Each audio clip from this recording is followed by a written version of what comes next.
Hey good people, Sammy Ash here, the Executive Director of the Ash Academy, and your host of our Inspire, Uplift, Engage podcast. We hope you had a wonderful and safe Thanksgiving, spending some quality time with family and friends, and most of all, taking the time to reflect on what you're grateful for, even after such an unprecedented year. Speaking of which, one of the things we're most thankful for is our supporters who have donated over this past year. Giving Tuesday is coming up December 1st, and Facebook is matching donations up to $7 million. Help us meet our goal, which directly benefits our 2021 scholarship fund. I'll put the link to our fundraiser in the description box. Thanks again for all your contributions. We really do appreciate it. Now let's get started with the show.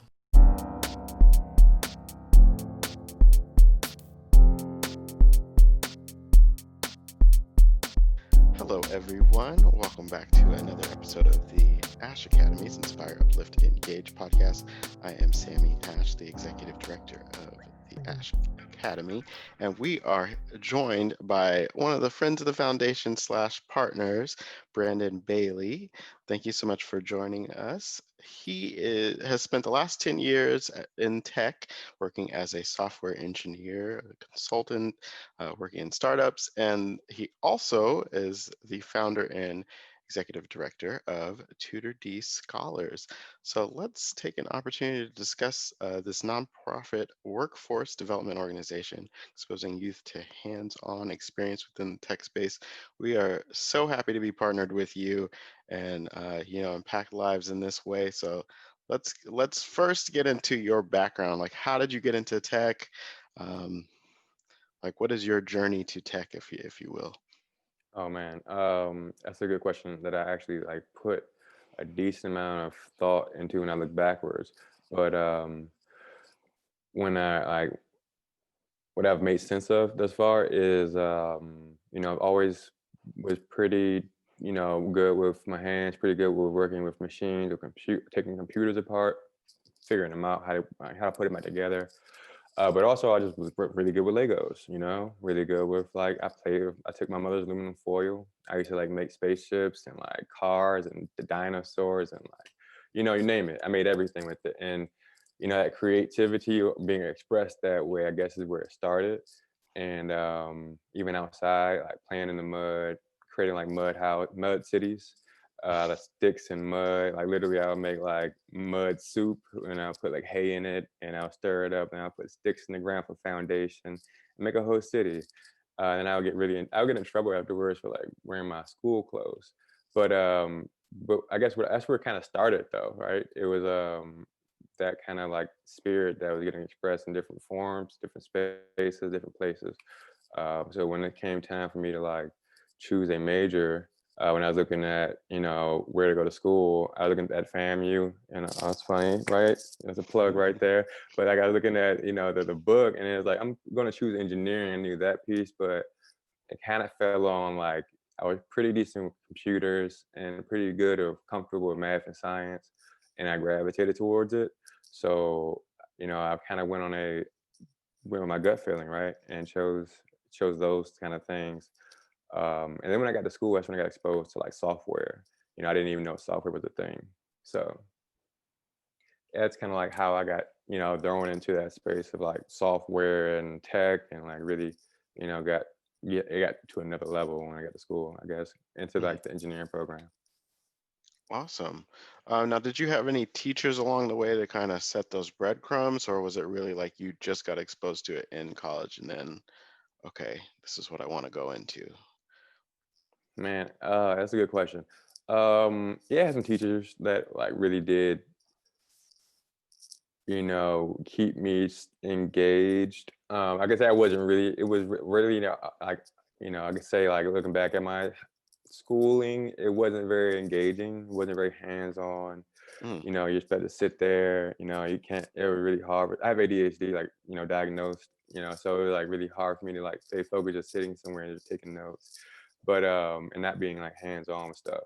So it was, that was there. But I did have teachers like in high school, a few teachers and middle school, all along the way actually, who, would really take time to here and there to talk to me about like career paths. And I went to college tours, a few college tours for engineering. Um, and just honestly, it was just like getting those teachers exposed, giving me exposure to stuff was the bigger thing. So, exposure to engineering being a major, like going to college tours with that in mind. Hmm. I even thinking about, from elementary school, we had a simple experiment on our science class where our teacher gave us Connects, the Connects toys, Hmm. and gave us put a little, maybe a 6 foot plywood ramp up, and wanted to see who can like make a contraption that can roll down the farthest and go and but be the lightest and stable. And I think mine's one. I think there's a team of us, but like I decided to make it just take a wheel and put a little spindle in between it, and just had to keep a balance with that and just like roll it.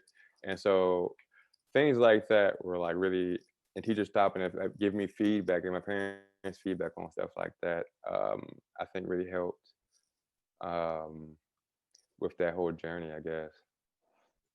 Awesome. So kind of through that journey, what led you to TutorD Scholars? Like, how did that come to be? The journey. That's how. That's really Love how that it came to answer. be. That is the Right. same for the Ash Academy. The journey is why. Right. It was you know, when I can say that, I keep saying like the lack of engagement or like engagement that I had within the structures of school, um, didn't fit like my build.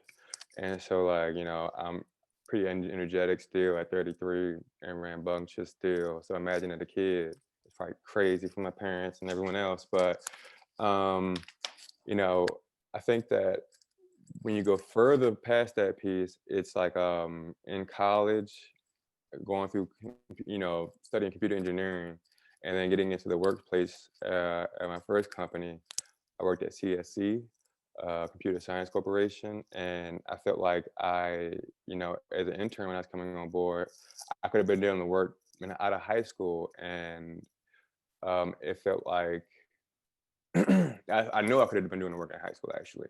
So Mm. when I first came out, and when I was an intern too, and I get it that as an intern you don't want to give too much risk or give them too many things that are too challenging, but at the same time, I saw like the opportunity there, as in somebody can do this who's in high school. Fast forward through like to working at my previous company, Go Guardian, we had a high school student as an intern. So this is all to say, like, there's not a lack of capability to have high school students working in these spaces as interns or whatever, and taking the craftsman approach. With getting exposed to this whole field, and looking at more of a craft or craftsmanship approach to it. There is a space of engineering in it for sure. Those are two different it's a blend if you look at software, Hmm. but where I also saw the need for it was like going through traditional university experience of like an engineering school, and not computer science, but computer engineering is a difference. And then also going through dev boot camp, um, which was one of the newer boot camps back in 20, I think 13. So it was like brand new concept, really, really untested for real, just expanded to Chicago. And my mentor, Dave Hoover, was the co-founder of that. And so like, I got to experience such contrasting educational experience. It was like a traditional university that established like, HBCU, and then a dev boot camp that was like more of a they were figuring out how to put together a craftsman approach and put a craftsmanship to getting people into like this space called IT.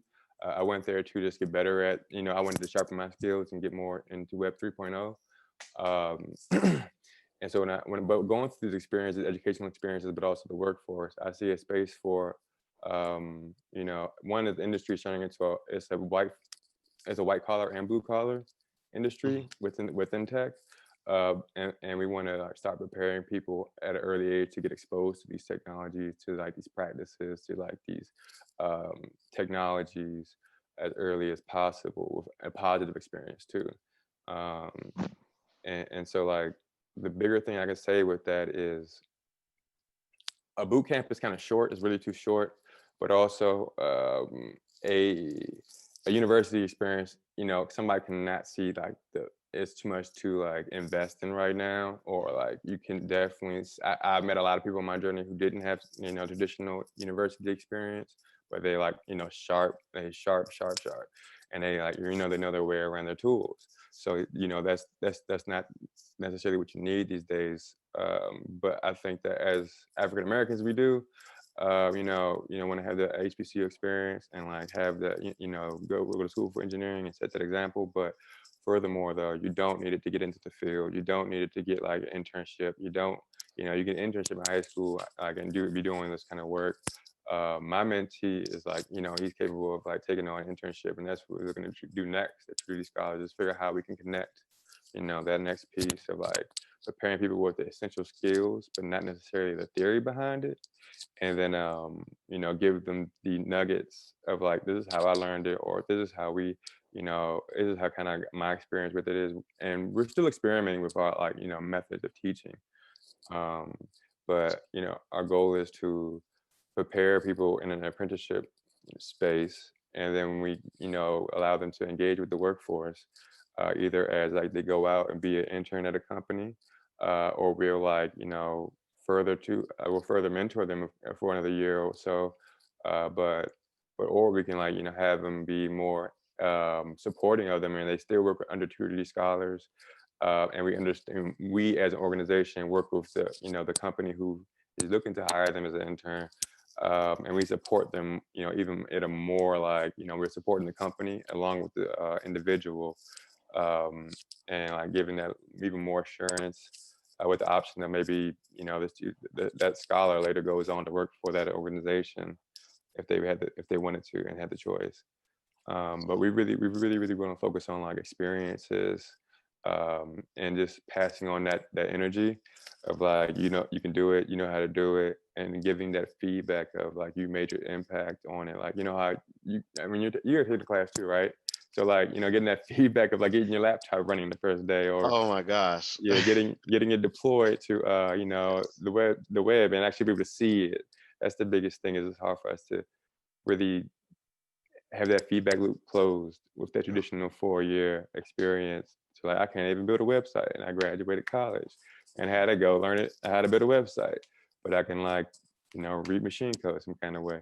So it's like, really giving people experiences or like skill sets so they can immediately put to use, immediately go out and get paid off of, get some money off of, and see the value in it. Like, because we want you guys to go out of this, experience for the 6-week, apprenticeship, and if you wanted to, you can put your business, front up on the web. Or you can go and start like entertaining the idea of being a freelance, developer somewhere, or intern. Mhm. Um, so that's kind of like how that all ties together. Awesome. Yeah, you definitely solidified on LinkedIn. I always tell people, like lifelong learner, coder in training, solidified the training part is still very much a thing. I was like, yeah, I know a few things. I know some of those languages. I got into your class. I was like, oh, you don't know that much. And there's there's still some room to grow. But which is a beautiful thing, because it doesn't matter Mhm. where you are in your career. There's more things you could learn, and I actually am learning just so I could speak to people who are actually technically in those fields, just to speak to them better about how we interact as like a marketer working in tech. Not so that I could, switch and go into software engineering, but still, like, we're all on a team eventually at the end of the day. But before we go further into tech, you did mention something about HBCUs, and I did want to like touch on like the importance of that. Was it like culturally? um, Going like, what was the main thing for you there, like making sure that you had that experience? Yeah, I think it was a cultural thing for sure. My on my mother's side, we definitely um, have generations of like going to HBCUs. Mm. My mother, her mother, and her mother or her father, all went to Howard, and I went to FAMU. I wanted to get some sunlight and get away from home. But no, it was just like, it was a thing that, you know, a lot of our family, like, you know, even now, all of our family, you know, went to HBCUs still. People go to HBCUs for their undergrad experience. And honestly, it wasn't even a thought when I was younger. I don't remember thinking about it. I Hmm. remember like thinking outside of like, I only applied to like Howard, Bowie, FAMU. I think there's only or one more maybe, but like, you know, I wasn't really interested in any other schools, to go to any other schools or like have that experience even. Like I didn't even like, it wasn't even weighed, honestly. I don't even recall weighing it, honestly.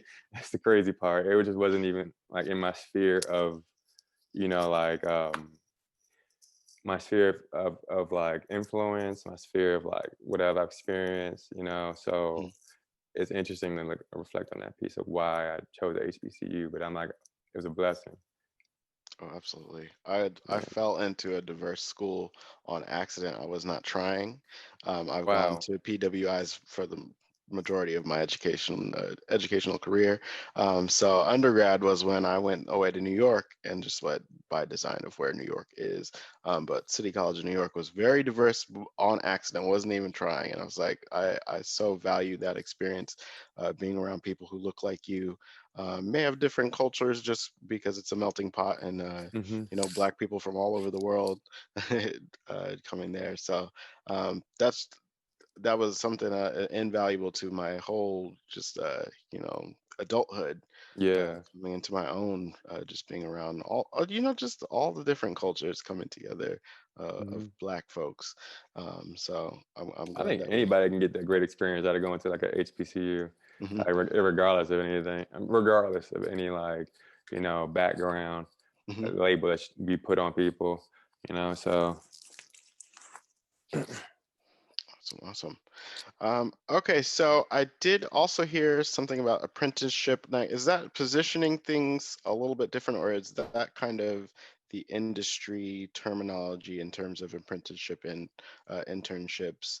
Because you did mention it sort of like a craft more so than just, okay, you're picking up these technical skills. Like, think of it as a craft, as I guess an art, in the same respect.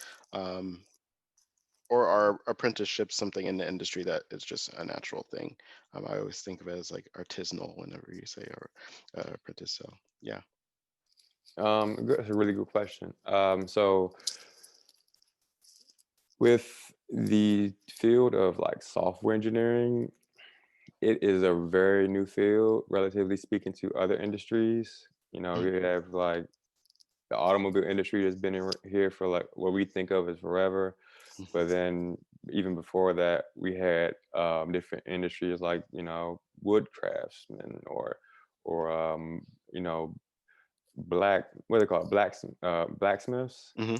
and all these different industries. So like what software did was, industry in itself took a lot of those different practices, terms, or like ideas and concepts and applied it to this industry, into what we're doing, because we still haven't figured out necessarily how to make sense of what software really is. Like you see how it's entrenched in all the different things, but like you hear somebody on Congress try to talk about it, and they're just like, they're pretty much asking, how do I refresh my browser history? And like they don't even know what they're talking about, and like it's because like, you know, it's outpacing us, you know. Mhm. So as a people, I guess.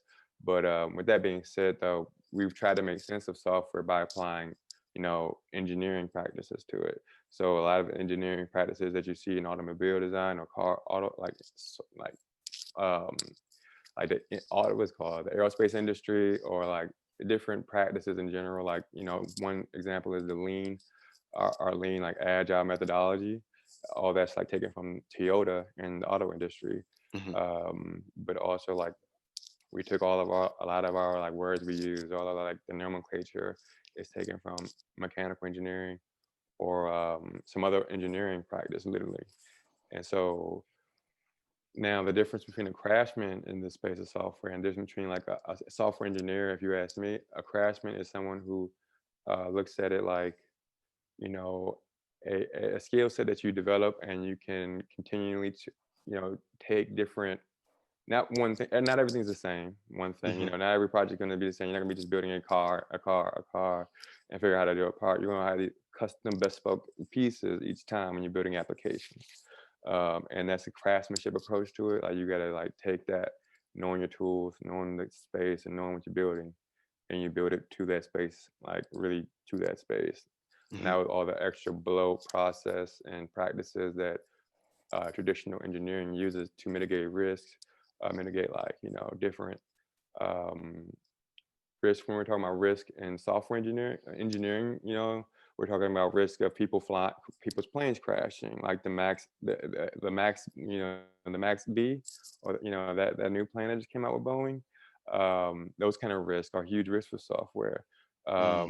When you're talking about engineering, right? But when we're talking about an app that's on your phone that simply you use to check your classroom, that's a different level of like necessary mitigation of risk, implementation of known practices within the industry that have been working in the past, and like a lengthy process. So these kind of things like extremely different like industries that we use like a craftsmanship approach to, or strictly engineering methodology or approach to. And then the last piece you mentioned was art, and when you blend that in, I think that people get that misconstrued. But like with engineering in general, it's a blend of like art and science, like 1 to 1, like half and half. And I think once you learn to figure out both sides of it, and when you start to learn both sides of it or develop both sides of it, it really becomes special. Usually people have like they're either artistic and they really got to develop that scientific part, or Hmm. that scientific and they're like, oh, I can't draw, so like it really, when you really force yourself to develop both sides of those pieces, and you figure out how to like you know put them, like play with them, I guess, is when it gets, some people have some crazy things happen. Mm. Well, that makes me want to see kind of for you to reflect. When did you find out that it was kind of a one-to-one, a blend of the arts and science? Because I don't see that as something you know and going in, something you have to kind of figure out. Maybe not for everyone, but you might be strong in one aspect and then a little bit, like a 10% to 90, and you're like, oh well, I need to pick up on this other side because it's necessary for it. um, Yeah, I don't think it's not. That's a good point, but right, it's not like 1 to 1 to be say like this is a necessary thing. I think that when I say that piece, I think people really discredit or remove the art that it, how they're like intertwined to a mhm, degree, like the way people figure out how to put like electrical circuits together or digital logic gates together. When you see somebody put it together a certain way, and you understand the fundamentals of it, you could say that was very, I never saw that one coming. Why did I think of that? And mhm, they were just like looked at it differently.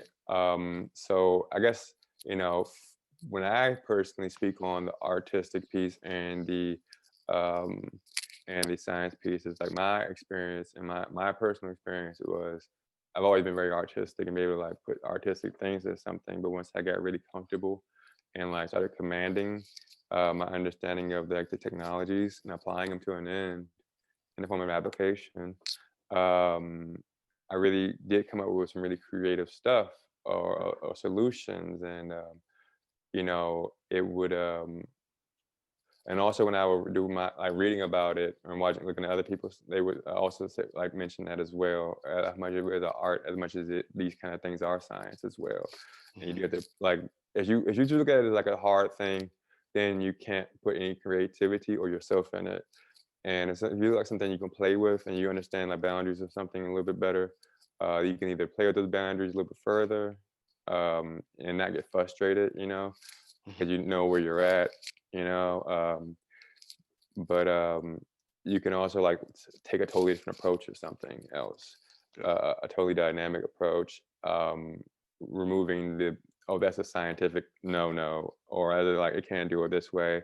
Um, and just experimenting, so a lot of people have experimented that way, but a lot of people experiment that way and bad things happen. So like, you really have to have an understanding of the foundations of stuff, fundamentals, and then you can start like exploring how to be creative and expressing yourself, something.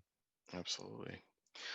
What are some other misconceptions about your field? I will say, as we've been interviewing, this is kind of our tech wrap up for this season. So we've been talking to a lot of Nice. software engineers, a Java developer. So we're like, what is special about this industry that people don't usually know about? And communication was one of the notes that I've been consistently hearing. Um, like, well, it's kind of a given. Like, communication is essential for any relationship you have, whether it's work or private. But still, like, not something you think of like, oh, I'm just coding, but like, you need to speak to everyone about your thought process and exactly what you're doing and what that programming is. Yeah. Um, but what are some other things that are kind of misconceptions that people never think about? You're like, oh, you do that? You're like, yes, of course I do that. I don't know, man. It's a lot. I would say though, mm, I would think of it like the misconceptions that people think that they can't do it. Mm, You know, that's the biggest misconception I think that I can say. And they look at it like it's this foreign thing that they can never understand or appreciate, and it's a really fixed mindset. mm, And you can really I don't know. This space of like tech is you don't have to like get deep in like the matrix like people who do software engineering do, right? But you can get the competencies that you're exploring, where you can have you can have an engaging conversation with someone about technology.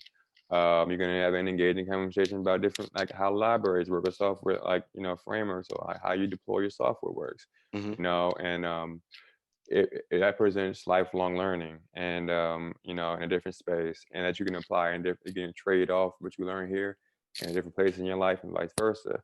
So approaching it with that mindset of like you're never gonna know it all. It's always gonna be expanding, and you can always start learning. You can always learn more, and having um, that kind of approach to life.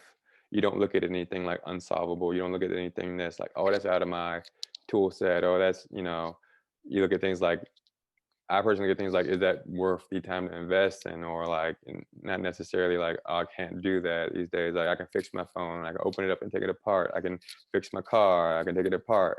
But is it like worth the time that I have very limited amount of time and a lot of things going on these days? So, but having that understanding of what goes on around me is very satisfying, and I think that people in their mindset it's very and that can get passed on to your kids, right? So we really want to like start having that kind of like engagement with like our TutorD scholars, and like giving that kind of experience with people when they do. If you want to do the intro class every year, that's cool. You'll get a different experience every year too. hmm But like like, and also how you see how one of our students and his father's in the class, and like that's like a beautiful thing when we can have like a Absolutely. generational like experience being shared, right?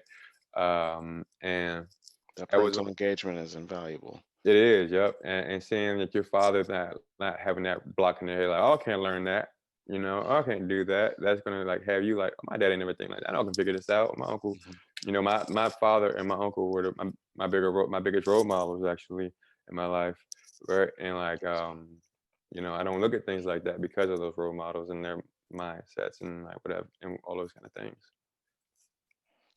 Awesome, awesome. So, what would you say is like the most rewarding part of TutorD Scholars for you? That's easy. Man, like seeing what our scholars do, with the skill sets that they gain from the stuff, and knowing that I could be of service in that capacity, and also like I just growing. Like I'm getting. It's so cliche to say it, but it's true. Like I get so much more out of it than they do. From my end, I feel like, because like I don't know. I've been where they're at, and I know how it feels, and not know what I'm doing, and not know how to Google search something, or not know how to ask a question, or not know how to do, half of the stuff that you would have Hmm thought you should have learned in school to prepare you for, in the little things, But it's such a crazy field, and And so that's, paying it forward.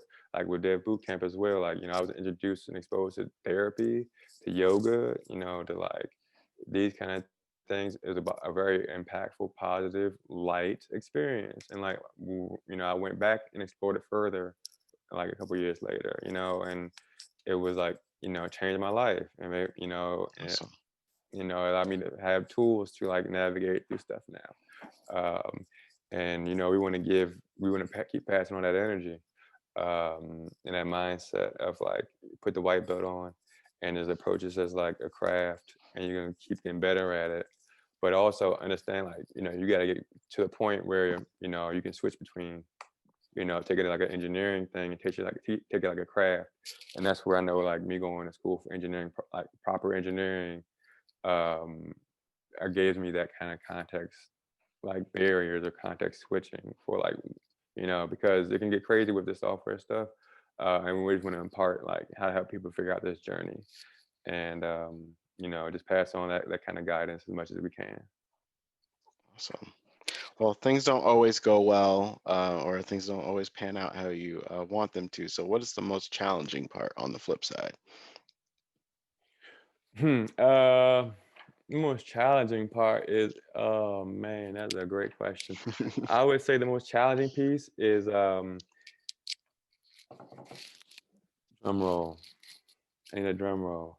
It is embracing the unknown, embracing, the uncomfortable ass feelings that come with like, walking in faith, and like, oh man, like just embracing, knowing that you don't know, like embracing the fact that you're not even sure how they're going to come together, Hmm. but they're going to come together, and don't worry about how they come together, like, and don't stress yourself out. So, like, talked to my mother recently about this, and we were saying how we can go back and talk to our old selves about like not stressing about some stuff we over stressed about, Yeah. but we're still stressing. And I don't know. So, it's a pandemic now, so that's new. But it's always gonna be something though, I guess is what Yeah. I'm saying. And just trying to work through it, embracing it. And one thing I did know is like, breathing through, like learning how to breathe, learning how to be a full human being is huge. Yoga helps you with that, meditation and stuff like that. And like breathing through stuff, Hmm. realizing like how to take care of your body, like what to eat, what to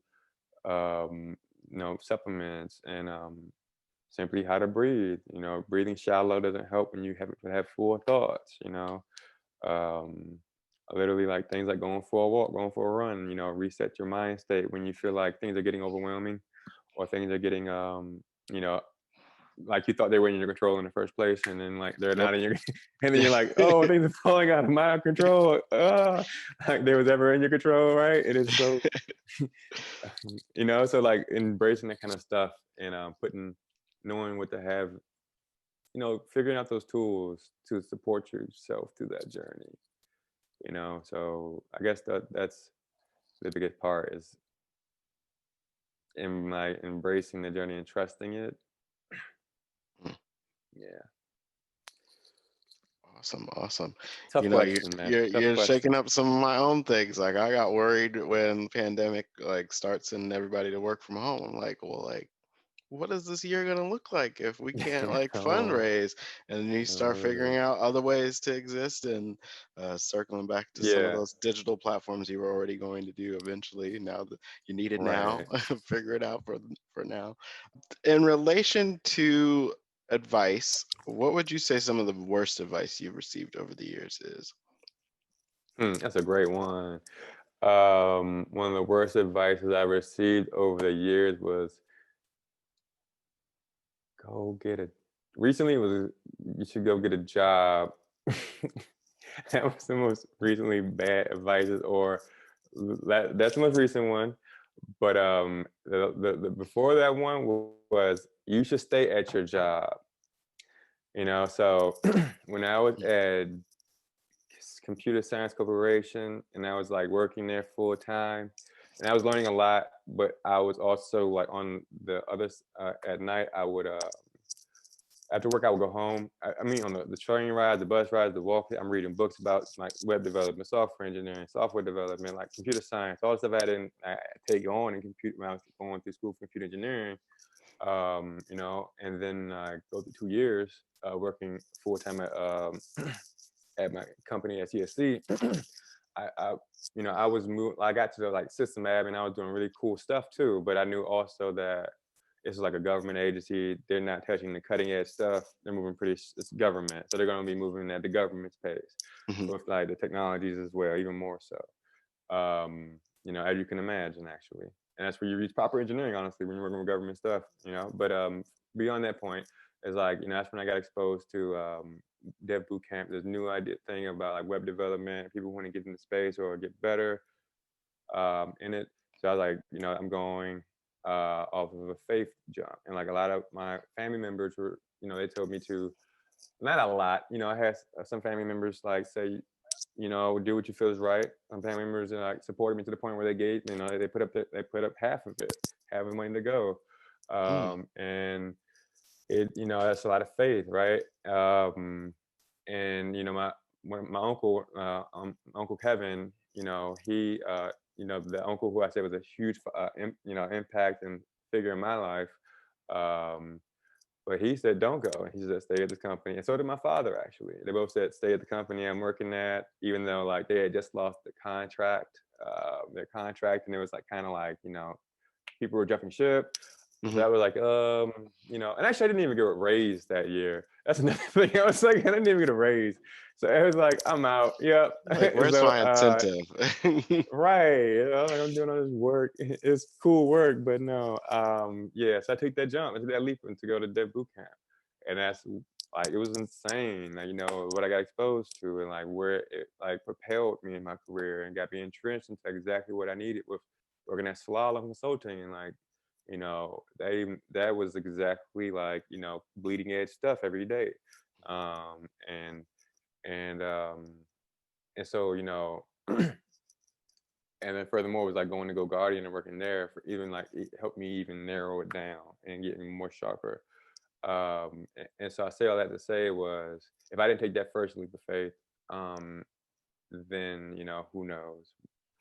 If I didn't take, you know, this recently, my mother was saying like, you know, she mentioned like, you know, you should think about getting a job, and I was like, I'm offended actually. I think it was like, you know, it was recent. Like, this was like last year actually, you know, but like it was recently being last year. Yeah, when I was home for Thanksgiving, Christmas break, and you know, I reflect on it. You know, it was, they're doing what's best, right? They're saying what's best out of love, and like, you know, this is a different journey than their journey. It's a different experience than their experience. You know, their experience put me in a position where I can have this experience, and to provide, you know, what we're providing with like TutorD and TutorD Scholars. And so like with this whole year turning out the way it is pretty amazing, to be honest. And you know, now it's like when, you know, they're really impressed with what we've done thus far. All of them are. And you know, you hear the story a lot. You know, it's a definitely a theme to this, and it's not necessarily to talk or look at anyone around you, because your life is just a mirror. But look at anyone or anything or interacting with you in any kind of way, you know, a certain way, especially when you're, you know, people you know mean well. It's just like you do have to trust your gut and follow the spirit, or allow the spirit to like, lead you through it. Um, and so those were the two. That was the advice that I think was advice that stuck out with that question. Awesome, awesome. What is the best advice you've received on the flip side? I love that. The best advice I've received. Um, hmm, the best advice that I've received. I would say the best advice has been, that's a tough one. I don't have a best advice off the, actually I do. Uncle Kevin.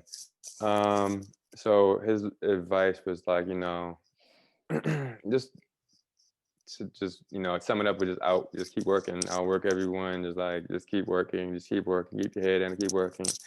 And you know, Yeah, like he said it, like I said it so many times, so many different ways. I can't give you like just one thing like he said is stuck, but it was Yeah. just like, you know, that was something that really stuck with me. It was just like, just keep just, pushing yourself and working at it. And just hard work pays off and it does come out, Awesome. Awesome.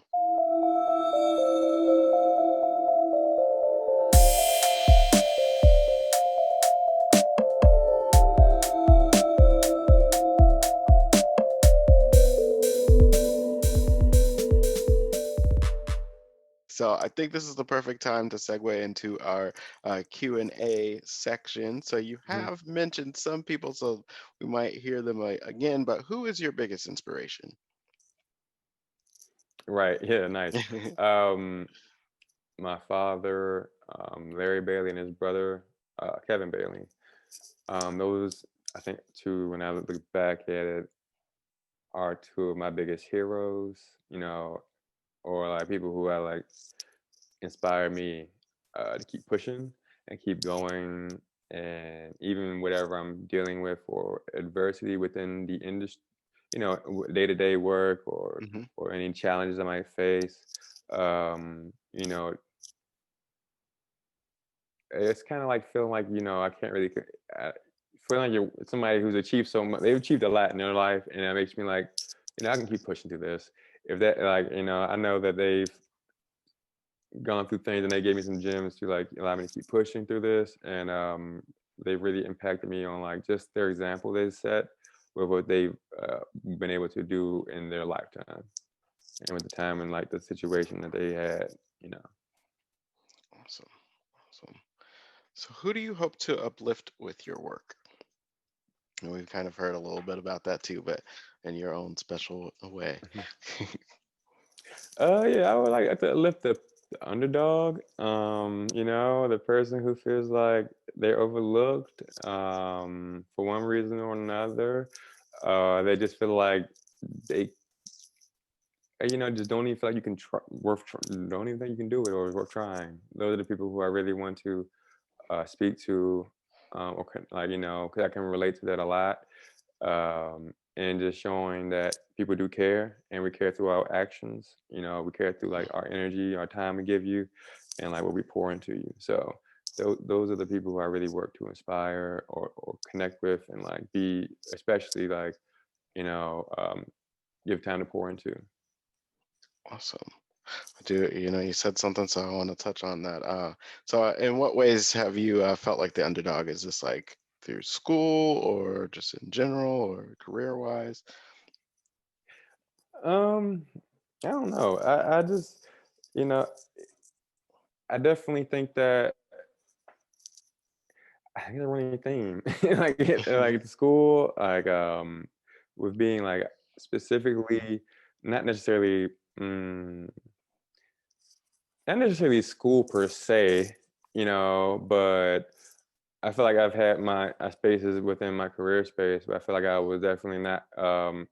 Okay, I mean, I can say this. Okay, so growing up, I was always like pretty good with sports, pretty really good with sports, really good with like, whatever I applied myself to, and like figuring things out and tinkering things, right? But also, like as like time went on, like, and I stopped playing sports and I started focusing on like, this software stuff. Like it didn't just transition like one to one of me having those, skills. And it felt like I went from being like the like one who does like like in swimming, I would be faster than most of the people I'm swimming against, or like basketball, it was kind of like pretty similar story, but like the role reversal was like I saw myself akin to the person, six man, or like catching, jumping for all the loose balls and like jumping for every like like doing everything I could to help my team out where I could. 'Cause I knew that I wasn't in that, that wasn't my role. Hmm. And also, even with sports they consider the same thing, but when I would come from that space of like being an underdog, I really appreciate that space because like a little bit of pressure, no pressure really maybe, whatever. I'm gonna surprise them because the guard is down. So I got good at it, and then like I kind of disappeared. But like I guess same it's happening with tech now, actually. But when I was in the space that I was learning, I definitely saw myself as like the sixth man, or like the one who got all the that took on the work that no one wanted to do, or the work that was like the grunge work, and I took it on like with no problem, like no complaints, no like because like yeah, what I was imparted with in my family, and then like having experiences in other spaces, and figuring out how to apply myself in that same capacity in this space. That's kind of like how that kind of happened, and that's kind of how the art thing got into it too. Mm, awesome. I think that's probably why you take all the troubleshooting that we have to do during your workshop so well. You're just like, okay, try this. Okay, if that's not working, this is gonna work. If that's not working, you need to go back and fix something else. But just having that mindset to be able to think of all the different variables that could be missing, um, and that's actually how I was better set to learn, because I was like, I am lost in this class. How am I lost? I know some of this stuff. And then we started figuring out those packages to load and everything. And I was like, oh, okay, that's exactly why this is broken or not working. So I appreciate a good troubleshoot. I actually appreciate when things are broken and I have to fix it, as opposed to, okay, everything works, because that really I just learned how to do it when everything works, and most of the time it's something is not working and we have to provide some tools to fix it. So that's been great for me, even Right. taking your workshop as a supposed fly on the wall, but I've been a little bit more engaged than just a fly, so I do appreciate it. Last question is for at least the Q&A portion. How do you stay engaged with your motivation? Hmm. I kind of That's a good question. For right now, it's kind of easy right now. When I have a class, or I'm like engaged with like people who come like or work with in TutorD Scholars, you know. So that's really motivating and really keeps me going. As in, I have responsibilities to you guys, and to other scholars in other classes. So that's definitely a motivational factor, and having the skill set and ability and the support on my end to with my team to like help us to make this happen, you know, is another piece. Like, so on both sides, it's kind of become like a thing where it's really energizing to work with you guys and help you guys on your journeys or wherever you're going. Um, and whatever you need to get out of it. That's why we're so big on asking what you want to get out of the class and what your intentions are, because we want to, meet you there and like support you on your journeys. Um, and so it's like on it's on both sides. I'm getting this kind of like energizing of it for sure. But like I can speak on like before this like space I'm in now, I could say what kept me motivated and pushing was ambition, but furthermore was resolve. To having like this entrepreneurial fire within me since I can remember, and then developing the skill sets over the years within the career space with this intention. Like it was a focused intention for like to be prepared for this right now. Um, and that's here and it's now, and it's all coming together in amazing way. So that's really inspiring, motivating, scary, exciting, all these emotions and stuff. It's interesting. Awesome. Yes, it's not easy, but we are here to keep y'all going. We appreciate working with you. What's next for TutorD Scholars? What's next for you personally? Um, got any events or anything coming up, Yeah, or good question. Good just the question. work, just the work? Yeah. So 2D scholars, we're about to take it up a notch, you know, and we're about to have we're about to introduce some software that we've been working on for a while at TutorD. So we're gonna like have that. It's a distance learning platform called TutorD, and we're gonna be using this software within our classroom going forward to help you guys like learn this, learn the materials in a more engaging way, and more like a fully encompassing way within your throughout your week. So we don't have to interact all throughout the week. We can have our 2 hour session, and we can have a 1 hour office hour somewhere in between. But other than that, you're engaging with the system to like, help guide you through your learning experience. So like that's really exciting. Um, So and just like, um,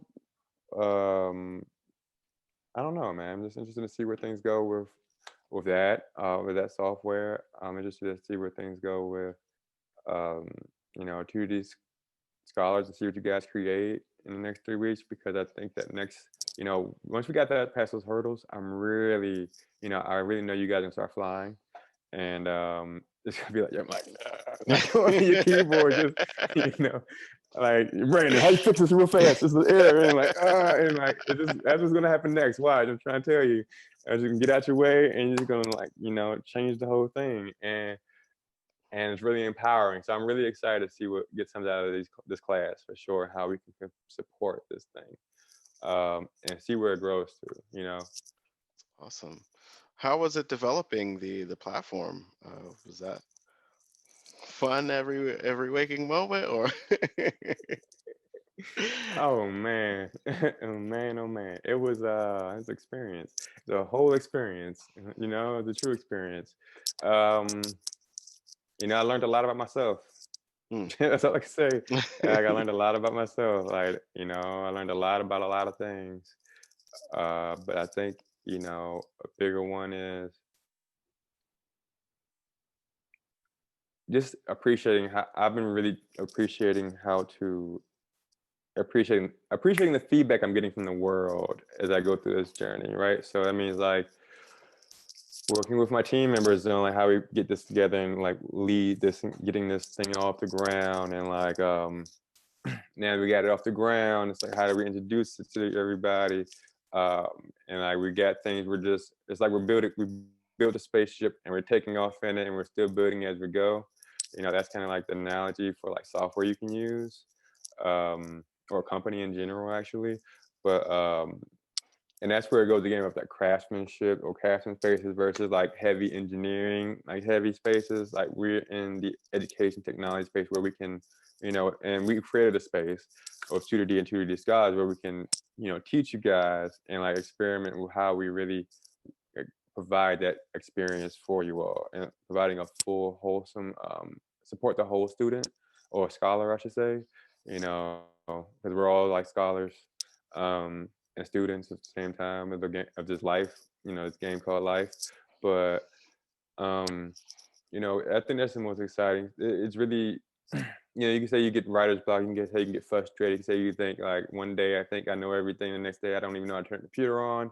You can say all these things, but like the way I can appreciate it is like it is like, yeah, I try to keep a stoic approach to this, but also just really it's made me reflective of how I look at this mirror called life and how I engage with it, for sure. Because like, one day, I'm writing, you're gonna have this thing too when you're building your websites. It's like you can't figure out how to put your new marketing theme up, and you're trying to deploy it before, next week, because you got this marketing campaign you need to like make happen, and you're getting all these error messages, and you just hammer at the computer. You gotta take a step You're back. trying to trigger me. You're really just trying to. Right. But no, you take a step back, you do something you like to do or enjoy doing. Maybe you even, you know how to make videos. Do that, come back to it in a different mind state, and then you can do it faster, and you figured it out because you shifted that mental block. But it's called mental transmutation. And that's one thing I've really been learning and developing. Be able to like let things go, take away from something, come back to it, shift gears, you know, relatively, efficient, context switching.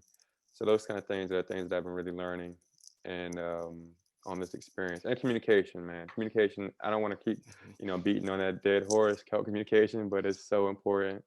It's crazy. So Absolutely. Well, speaking of communication, how can people connect with you? Give us all the socials and the websites. yeah, sure.